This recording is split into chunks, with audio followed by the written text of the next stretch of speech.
Good morning, good afternoon, good evening, whatever time of day it is. I do hope it finds you well. My name is John, and I am an author, and this is my writing space. I'm coming to you here today on yet another Storytime Thursday to read the next chapter, which will be chapter 26 of my book, The Shadow of the Past. Um, Before we get started, I have been doing some daily writing exercises just to get myself into practice and also try to get back into the habit of writing as well as try some new things out um, in hopes that I can get out of the writer's block I have with the book I'm working on. I would love for you guys to check that out. The links down below.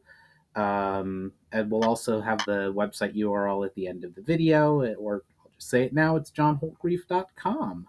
I hope you check it out, subscribe, and just in general for this video as well. It would really help me out, and I would appreciate it if you were to leave a comment, share, subscribe, all that good stuff. It would really help me and the channel out. All right, so I am going to go ahead and jump in here. Seconds, and what we're looking at is at the end of the last chapter. Val'inar confronted Ushara at basically the lock in the prison of the former lord ruler, attempted ruler of the Terra of Si'ranna, Kyral, his prison, and confronting her there, the lock and the prison begins to undo itself. So we're jumping right in here to chapter 26, The Gathering of Si'ranna. Val'inar smiled to himself at the expression on his friends' faces when he stepped from the portal right in front of them. He had been unsure that there was any part of him still capable of smiling. He had passed through several portals since his confrontation with Ushara as he wandered to gather his thoughts, and though none bore the pain of his initial trip, it was still a strange experience. He took a careful look around at the astonished faces of those surrounding him as he decided what to say. "Where have you been?" began Targatha. There has There's been no word from you for days. What has happened?" Val'inar held up a hand for silence. "The circle is breaking," Val'inar told the group of his friends and other soldiers who were gathering around him. "I have driven Ushar from this Terra, but Kiral's prison is opening. We have a few weeks at most to prepare for his return and that of his followers." There were mixed gasps of fear and confusion from those gathered. Some of them clearly knew what this moment meant, and others had no clue, save for the tone of Valinar's voice, to know that this was not a good turn of events. It was the ever level-headed Prince Damas who ventured to speak first. "Surely there must be something we can do. This Kyral was in prison once, surely he can be imprisoned again. You've been gone for days, you must have a plan." Valinar shook his head sadly. "I do not think the prison can be renewed now that it is undoing itself. The Six were only able to imprison Kyral when he was in a weakened state, and none of us have that kind of power. Nor do the Six any longer. As for a plan, I am tired, I must think." Targatha moved forward to comfort his brother. "It has been 3 days since you said you went to confront Ushara. Did your encounter really take so long?" Val'inar shook his head. "It took but moments. Afterwards, I took some time to search to see if there was any way to undo what had been done. And then I sought the comfort of home and the counsel of the Six, as well as our father. And they had no answers. The Six proposed various ideas, none of which we have the power or the time to enact, and our father offered words of comfort, but nothing further." "And have you come up with anything yourself?" Val'inar shrugged. "We would need to unite all of Si'ranna to have any kind of chance, and even that might not be enough against Kyral. There was so much to consider. I just need more time to think on it." "You said that we had a very limited amount of time to prepare for Kiral's return," Urgar reminded him sympathetically. "Can we really afford to take the time?" It will still take a few weeks before Kyral's prison will come wholly undone, my friend, smiled Val'inar. We have a little time, and regardless the light is fading, we would be able to do little this day. I will take and give more detailed counsel in the morning. Make sure that all the soldiers are prepared in case of a sudden march. Is there no other counsel we can take this night? Inquired Lady Myra. No, there is not. I have not slept since this happened, and my brain is in a fog. I need some time to rest, responded Val'inar. I shall retire for the evening. I bid you all. At this point, Val'inar finally noticed the Union sergeant standing between several guards. What is she doing here? He demanded in shock. The woman who had been listening intently drew herself up proudly. I am Sergeant Girol of the Union. I was here treating with these commanders regarding the treatment of the Union prisoners. Speaking of which, I have words that I would like to discuss with you regarding what happened in the Dragon's Pass and about this threat to Si'ranna. Val'inar squinted his eyes as he stared at her. Weren't you with Commander Bavair and Romalda and then at Takarin? Yes. And you escaped the city and survived the battle, I see? Girol nodded. Then what are you doing here negotiating for the prisoners? At this, Narthan stepped forward. When we set about organizing the prisoners, we needed a single voice to interact with and see to their needs. She was their choice. And you trusted her after what she did at Takarin? Damus chimed in. I was skeptical as well, but we got a number of reports that said that she was instrumental in convincing the other Union survivors to throw down their weapons and surrender peaceably. At this, Val'inar turned back to Gerald and said, Strange, I would have taken you for the type to die for the Union. Gerald shrugged. If I were the only one there, I might have, but I had the soldiers to think about. I didn't want to see them die in what was a hopeless battle. Val'inar regarded the defiant woman for a moment before sighing. They seem to have found a good voice to represent them. Now I am tired and must collect my thoughts for tomorrow. Good night to you all. With that, Val'inar began walking away from the camp. The group of soldiers that had surrounded him and his friends at the appearance of the portal parted silently for him. They stared with a mixture of fear and reverence on their faces. It took him some time to leave the sprawling camp, but finally he emerged from the tents and set off across the plain. A lone tree of massive size grew upon a hill a short distance away. Val'inar made his way towards that. When Val'inar had reached the tree, he took off his armor for the first time in what felt like weeks, and as if it could come to some harm, he rested it gently against the tree. He stretched his sore muscles for several minutes before gingerly lowering himself down between two of the massive roots which erupted from the base of the tree and leaned his head against the trunk. He lay there peaceably for several minutes, just breathing in the evening air. You carry too much upon yourself, Val'inar, said a familiar voice. Share your thoughts with me and ease your burden. Val'inar opened his eyes slowly, hoping that it had not been a dream. He found himself staring into the deep silver pools that were the large eyes of Alira. She was sitting gently upon one of the roots and was smiling kindly down upon him. I said that I have no more counsel to give, Val'inar said heavily. I did not come here for counsel, Val'inar, smiled Alira. I came to help you with the burden that you have found yourself under. Speak your mind. Tell me what is troubling you. Val'inar sighed wearily and closed his eyes again. A long moment passed before he began to speak. I am lost and out of my depth. I feel that I am but one piece in a larger game of which I do not understand the rules, being played by forces beyond my comprehension. I don't know what to do. And why do you think that? Inquired Alira. Ushara could have killed me, should have killed me, admitted Val'inar, but she didn't. I think I know why, although I suspect I shall never know for certain. And if I am correct, there are things going on here that are well beyond my power or understanding. The one thing that is certain is that I am being manipulated. Val'inar heard the slight crunching of brittle grass as Alira moved to sit down next to him. After she was seated, there was a moment's hesitation before he felt her hands gently take his head and carefully shift his and her own position so that his head lay upon her lap. Slowly her fingers worked in circles upon his forehead, which eased the throbbing that he had felt in his head for days. We all are, Val'inar, she smiled down at him.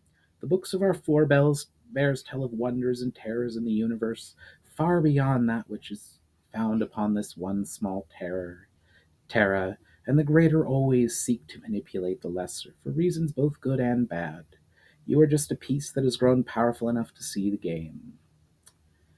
That brings me no closer to understanding what I should do, observed Val'inar tiredly. Do what you have done until now, was Alira's kind reply. And what is that? Val'inar sighed. The best that you can, she stated. I don't know. I don't think I've done so well. Every time I think I've accomplished something, I seem to make things worse. I am responsible for death of all those Union soldiers because of the way in which I directed the hate so many were suffering from. Alira chuckled at this. I fail to see what is funny, Val'inar wryly observed. I forget sometimes how young you are, she smiled. The deaths of those Union soldiers may be laid at your door, but you never ordered their deaths, and while you directed hatred against them, that action prevented the hatred from manifesting in some far more destructive way. You have brought us all together and proved that we can lay aside long-standing differences and work together, without fear and oppression keeping us apart. And you have driven Ushara away. I would say that you have done very well. Val'inar slowly opened his eyes and smiled up at her. Her eyes shone with compassion and understanding, and her smile was warm and reassuring. Perhaps you are right. Perhaps I have done more than I thought, but it will still require some thought to decide what the best course of action will be. Think later, relax now, and Alira insisted. As Val'inar opened his mouth to respond, she leaned down and kissed him upon the forehead. The kiss was gentle, but he could feel a warmth spreading from the spot as Alira held her lips to his head. He was not sure how long exactly the kiss lasted, but when it finally ended, Val'inar felt better and more alive than he had in some weeks. Alira shifted her position so that she was laying down beside him, placing his head in the crook of her left arm and gently placing her right hand upon his chest. As she did so, Val'inar chuckled and said, I'm not going to get drugged again, am I? Alira simply smiled. When Val'inar awoke, it was still night, although the eastern horizon had turned a shade of deep blue, telling him that the sun was on its way. He smiled at Alira, who lay at his side with her right arm across him, sleeping peacefully. The problem of Kyral still loomed before him, but he thought that he might have an idea. He slowly stood up, careful not to awake Alira, and headed for the eastern spur of the hill, which had sheer drops on three sides of some 30 feet. He sat at the furthest edge, cross-legged, facing towards the sun, which would soon rise. He took the pendant from his neck and held it solemnly in his hands. He took several deep breaths before he spoke. Do you have any suggestions on how to deal with Kyral? Oh, you mean you are actually going to ask someone who can help you? Sneered the demon. Or do you want to spend more time babysitting the sensibilities of frowning imbeciles and playing with that little elf girl who thinks herself so wise? She is not a girl, snapped Val'inar. She is nearly twice the age that I am. Is that supposed to impress me? I am several times the age of the 7 who have ruled this terror for the past age. Val'inar sighed. Is there any help you can give me against Kyral? I have grown in power, but I do not match him. I suppose I could challenge him as Torrenar did. He would not fight you in such a manner. And why not? Val'inar demanded. Val'inar is possessing of many flaws, elf. Stupidity has never been amongst them. He would not again put himself in a position where one such as you could threaten him. Besides, you lack your ancestors' skill. So he will just strike me down at a distance? That does indeed seem likely. Val'inar was left speechless for a moment as to what to do. You mean there is nothing that I can do? Kyral could just destroy any army I could muster against him. Have I really already lost? He could destroy any army you sent against him, but he would not. It is about his army that you must worry. Why would he not just destroy my army? Val'inar was now thoroughly confused. He is trying to conquer this Terra. Use your brain, Elfling. Instead of just spouting your family's history, pay attention to it. Val'inar does not want to conquer this terra, he wants to rule it. Surely that is the same thing. No, chuckled the demon, it is not. Kyral is, at his very core, an idealist. He started a war that lasted thousands of years because he wanted everyone else to admit that he was right. Some may die for that cause in battle, surely, but he would not wipe out all of his enemies to a man, because in his mind, if there aren't any enemies still alive to acknowledge as being correct, then there was no point in trying. How do you know all of this? Demanded Val'inar. I have met Kyral on several occasions, and just as you are easy to read, so is he. I figured him out from the moment he first strode into my cave. And why do you think Kyral agreed to the duel with Torinar? High King or not, your ancestor was no match for Kyral, but Kyral played by Torinar's rules, because he wanted to defeat him and humiliate him so as to get your people on his side. His only miscalculation was that he did not count on Torinar being willing to die to strike a victorious blow. But surely he has changed in his 10,000 years of imprisonment, reasoned Val'inar. Of course he has, the demon snapped. Such a span of years would have changed him even were he not imprisoned. But idealism is the very core of his personality. That does not change. So you are saying that Kyral is not a problem? No, said the demon, sighing in frustration. I am saying that Kyral is your problem, not the problem of the Terra as a whole. Then what is Si'ranna's problem? Inquired Val'inar. I have already told you, Kyral's army. They have been imprisoned for 10,000 years, just as he has, and if he has stirred them up with hate, then they will sweep across this Terra like a flood, destroying all in their paths as they unleash their pent-up fury. Kyral will gain control of them eventually, but not before they have done tremendous damage. If Kyral's army is the bigger problem, then I need to have as many soldiers here as possible, Val'inar reasoned to himself. But there are only a few weeks until Kyral is released. How am I going to get enough soldiers in time? There isn't time to gather so large a force unless... Ah, so there is some intelligence after all. Can the spell be taught to others? Yes, the spell itself is quite simple. The only trick is that a portal needs to have an entrance and an exit, and the further one has to reach in the area to find the desired exit, the more power is required. Alira's people are capable of projecting their consciousness a great distance, observed Val'inar. Do they have the necessary power to traverse this terra? Some do, I would think. Excellent. Val'inar rose and began to walk back towards the tree, and Alira, when all of a sudden he stopped. How long can a portal remain open? It takes but a little concentration on the part of the one who created the portal to maintain it, as long as it is being used. Thank you for your help, said Val'inar.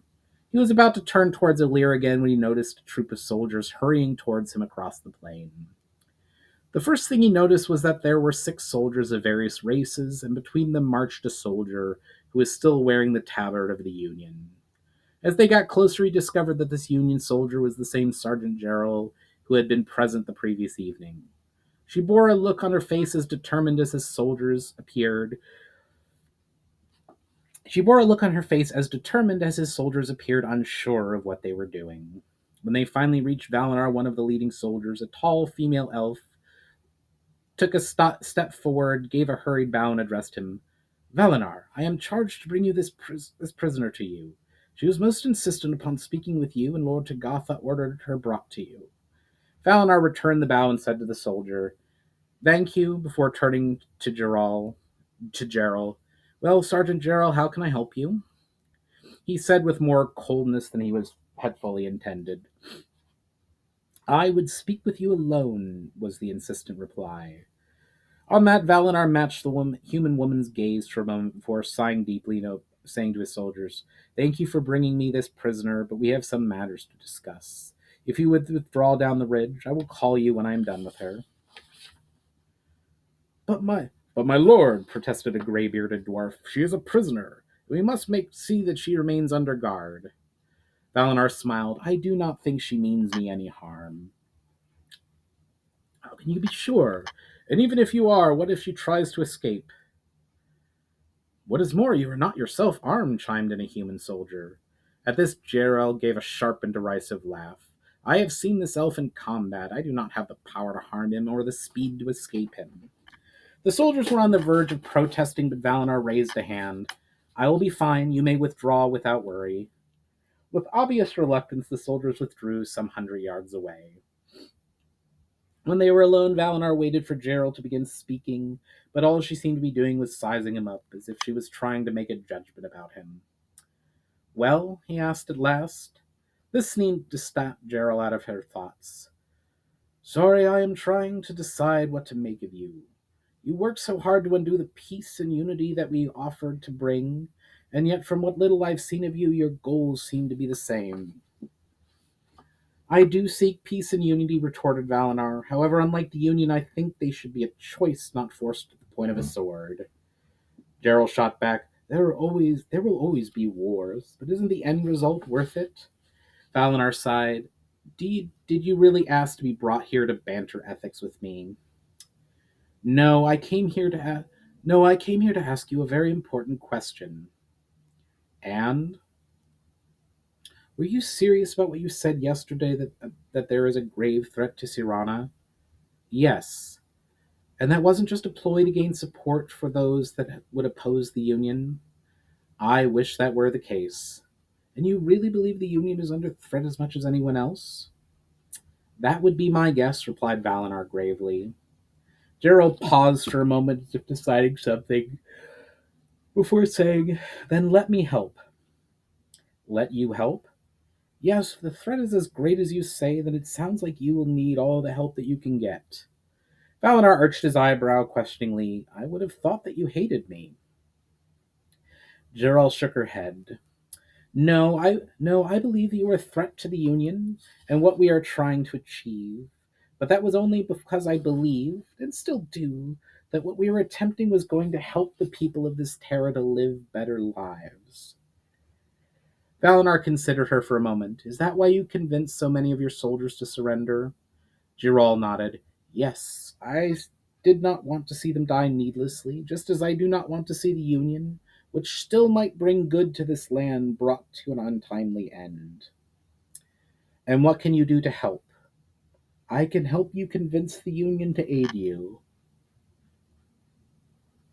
Have you influence with the Union Council? None, admitted Gerald.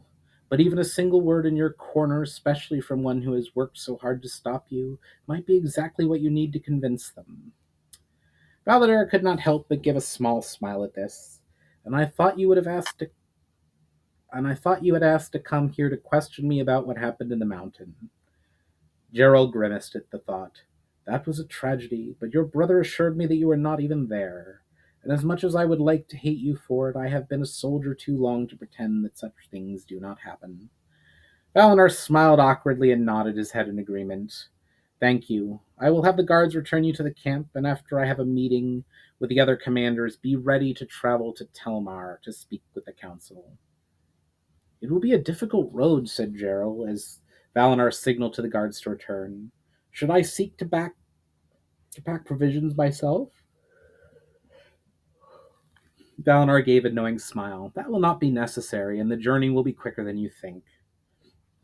Before the Union sergeant could reply to this strange comment, the other soldiers had approached, and Val'inar gave orders to be led back to camp and be kept near the council tent.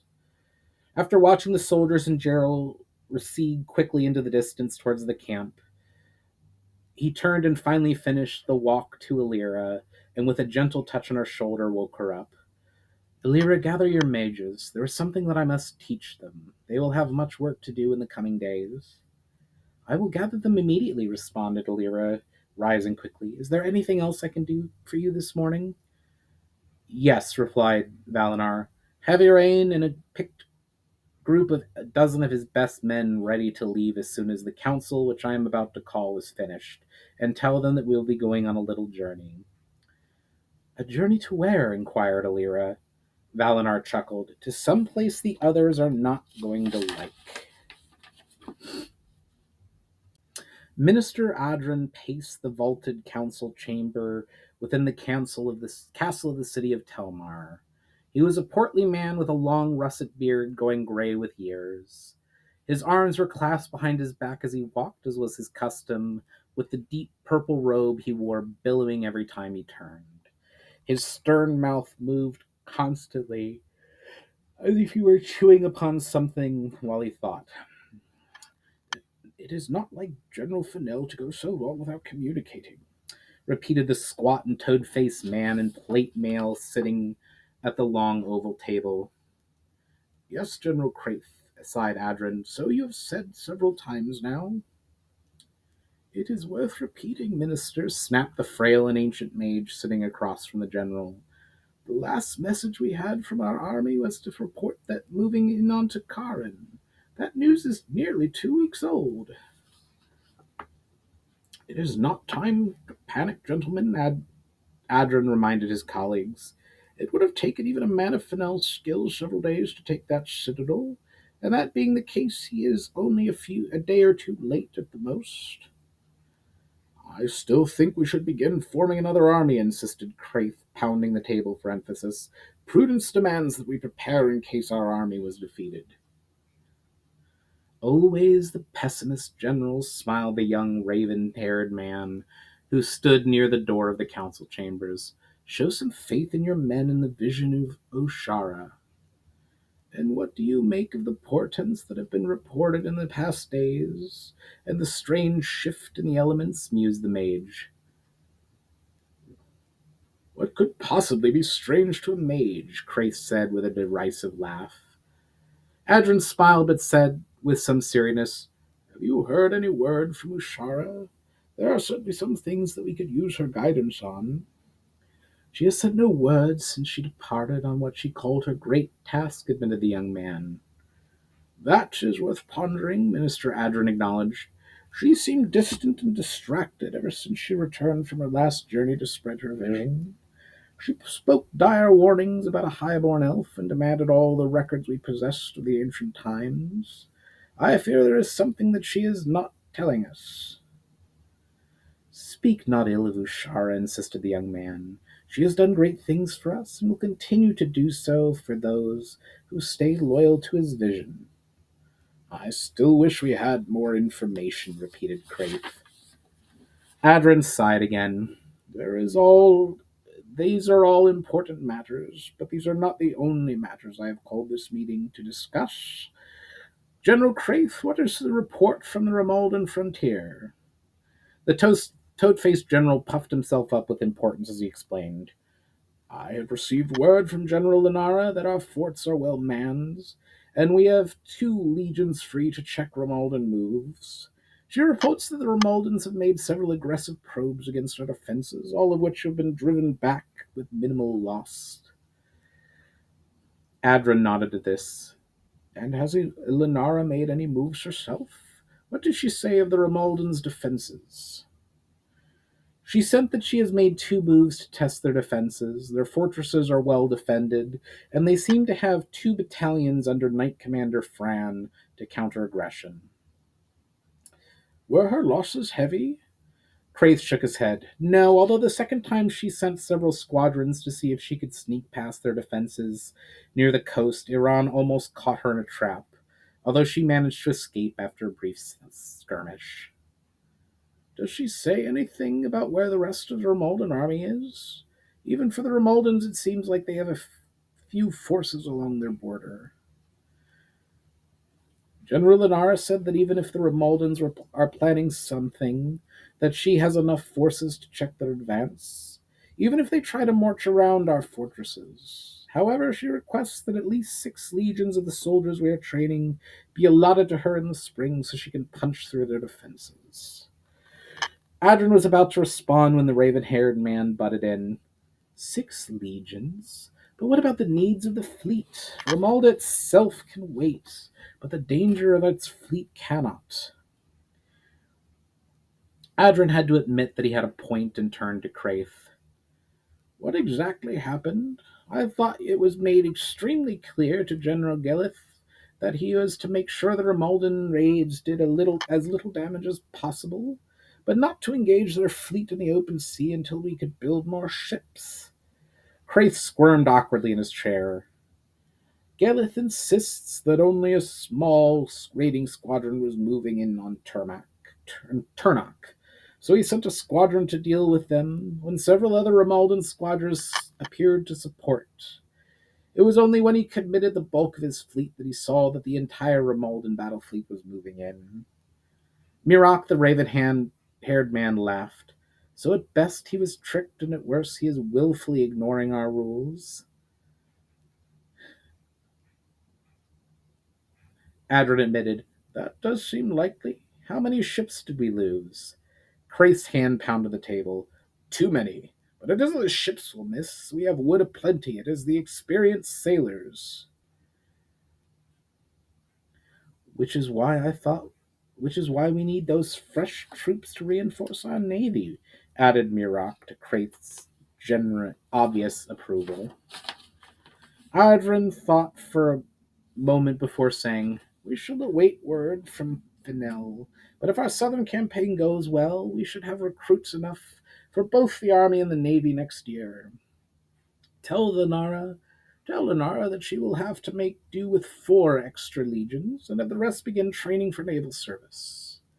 Just as those assembled were nodding in assent and preparing to leave, the chamber was suddenly filled with a rushing and tearing sound as a large spiral of shimmering white energy popped into existence at the far end.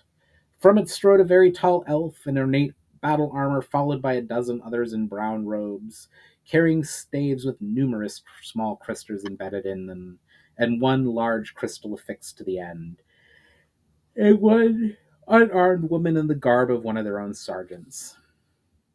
The brown robes spread out and took up positions around the stunned men, and the door as the tall warrior approached. Adrin was stunned when the armored one removed his helmet to reveal the face of an elf. The absence of the bright light of the portal also allowed him to realize that the faces within the brown robes were elven as well. Minister Adrin regained his ability to speak quickly. "So, you must be this Val'inar that I've heard so much about. What brings you to Telmar?" "Guards!" "I would not ask you not to shout, Minister."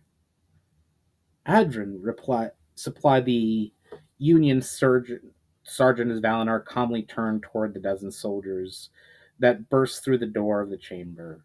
He raised his right hand calmly and firmly, said "sleep," and a wave of energy radiated from his outstretched hand, and upon hitting the soldiers they all collapsed to the floor, sound asleep.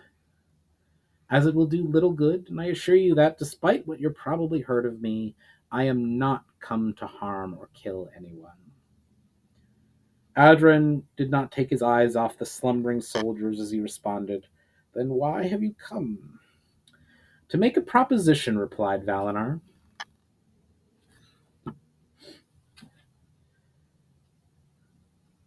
Don't think you can pressure us into surrendering," snapped General Craith. "Our army is dealing with your friends as we speak.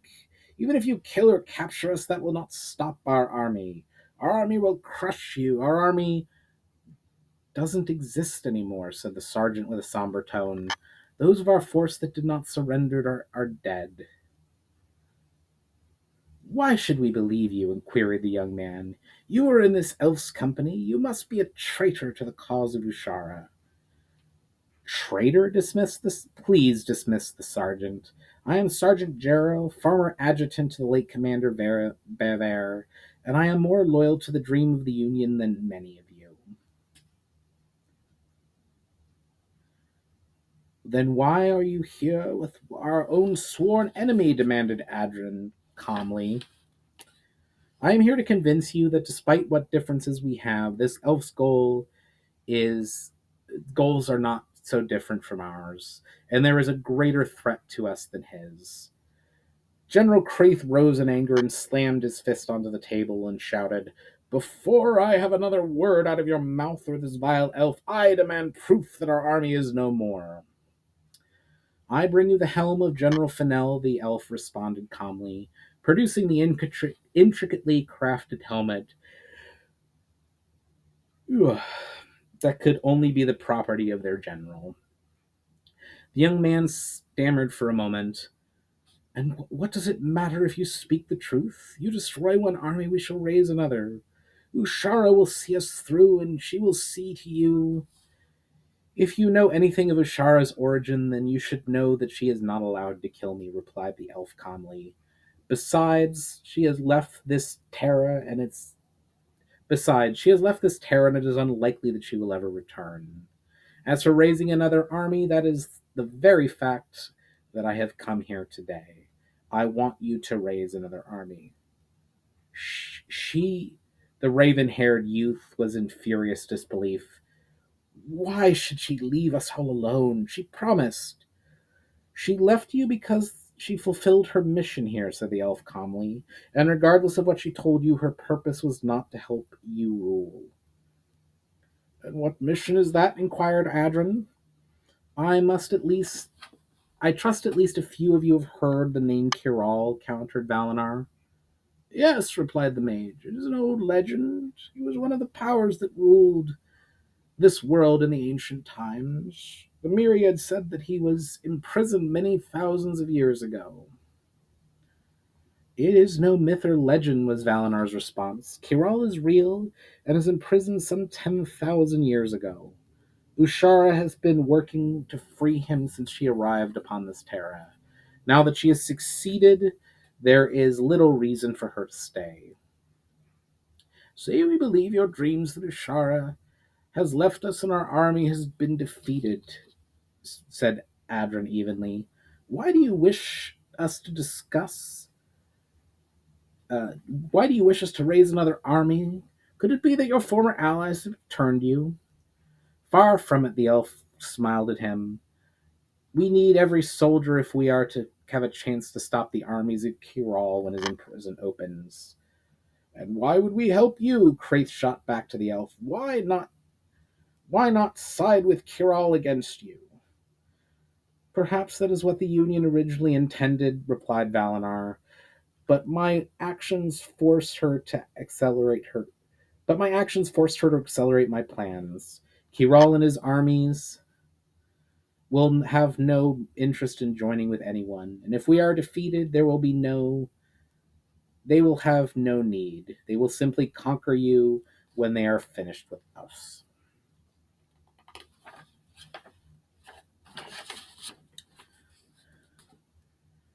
You have the armies of the rest of the nations and peoples of Si'ranna on your side, observed Adrin. Are you really saying that you cannot deal with Kiral's armies on your own? No, countered the elf. Honestly, I do not know how large an army will be needed against Kiral's followers. If any army be large enough. But your army would be a great help to us. Adrin began pacing the room once more in thought. What are you asking is a strange thing, elf. I am not sure that I believe it. At this point, Gerald added, have you really not considered the benefit to us of following Valinar's plan? I, how would it help us? Your actions in the past years have drawn strong enmity against you from all the other peoples on the Terra, observed Val'inar. It has taken all the influence that I have within them to stop them from slaughtering the soldiers that had been captured. If we defeat Kyral on our own, I am not sure what I can prevent them from taking vengeance on your people. Gerald added, if, however, you keep his cause against Kyral, it might go a long way to persuading the others to put the past behind them. General Kraith cleared his throat. What proof do you have that this Kyral is really coming back, young elf? He was asking a lot of You are asking a lot of us based on some bad, half-remembered tales that parents told their youth. Val'inar turned to the elderly mage. You and the mages you command must have sensed it. All eyes turned on the elderly mage, who matched the elf's glaze for several seconds, no means fast, before he replied. I do not know I do not know enough about such enchantments to be certain, but an enchantment strong and complex enough to impress so many, and decidedly one, and especially with one so powerful and raveling, could explain the great shifts that I have been sensing in the area for days. Aidan regarded both mage and elf carefully. I see your point, Sergeant Gerald, but you are asking for a mayor to change in policy, and for us to put a lot of trust in this elf and those that are his allies. It will be difficult to persuade the others of the Union that this was a wise course of action. Minister Adrin, began Val'inar as the elf approached him and gently put a hand upon his shoulder. We have been, all of us, living in the past for far too long. I am not saying that we should forget it or that all will be mended tomorrow. But if we are to move forward, if any of us are going to survive the coming days, we must stop focusing on the past and start thinking of the future. Adram smiled, turned to Sergeant Gerald. Do you really believe that this danger is real, or that doing this is the best course of action? Minister Adrin, replied Gerald, drawing herself up. I have now faced this elf 3 times in battle. I have worked to undo his efforts, and the only reason still I live is that I did not want to see my fellow soldiers die. Trust me, if I did not believe in what he says, I would not be here with him. Minister Adrin nodded slowly. You speak wisdom, both of you. Sit, please. I feel there is much we need to discuss. Minister Adrin looked apprehensively at the large, swirling portal before him and took several nervous breaths before he slowly walked through it. The journey was not painful as he had feared, although there was something very unsettling about the crawling feeling in his skin. Soon enough he was standing upon a grassy hill with Val'inar at his side, and the very first group of his soldiers nervously filing out of the portal and taking up positions behind him. Adrin was shocked by what he saw. In the distance was a large scar in the land that he guessed was from what the Elven had told him about where Kyral was imprisoned. Around the hill, some, however, were tents by the tens of thousands, with men and dwarves and goblins swarming around them like ants. Every summer that Adrin could have Every banner that Adrin could name fluttered in the breeze, and in the vast field and many he could not. All of Si'ranna was truly gathering. A large force of soldiers with what looked like a number of important commanders at their head faced Adrin and was slowly moving towards them. He noticed several of those stories so recently. He noticed several of those soldiers so recently as enemies, cautiously fingering their weapons, and a sideways glance at his own soldiers were doing the same, while nervously eyeing their opposition. When the two groups of soldiers were but a few yards from each other, both stopped, and the communicator um, same way nervously. When the two groups of soldiers were but a few yards from each other, both stopped, and the commanders moved forward. Center among the commanders was Prince Damus of Adrin's, if Adrin's information on the man were accurate, wearing his typical black garb. He seemed to glower at Adrin as they approached, and the two men locked eyes and spent several long seconds staring at each other. At last, with some hesitation, the prince extended a gloved hand, which Adrin tentatively took. The milkshake the handshake was rigid as steel at first, but quickly became friendlier. Taking their cue from their commanders, both groups of soldiers moved forward to greet each other. Standing just to the side, Valinar's smile shone. All right, that is chapter 26. I do hope you all enjoyed it. I know it's a little bit of a longer one. As I mentioned, I would really appreciate it if you were to like, share, subscribe, tap that notification. Please check out the writing prompts I've been doing on my website, linked below, and will be posted here in just a second. Anything like that would greatly help me and my channel out, and I greatly appreciate it. In the meantime, I do hope you all have a wonderful day, get a chance to do and experience something creative, and I will catch you on the next one.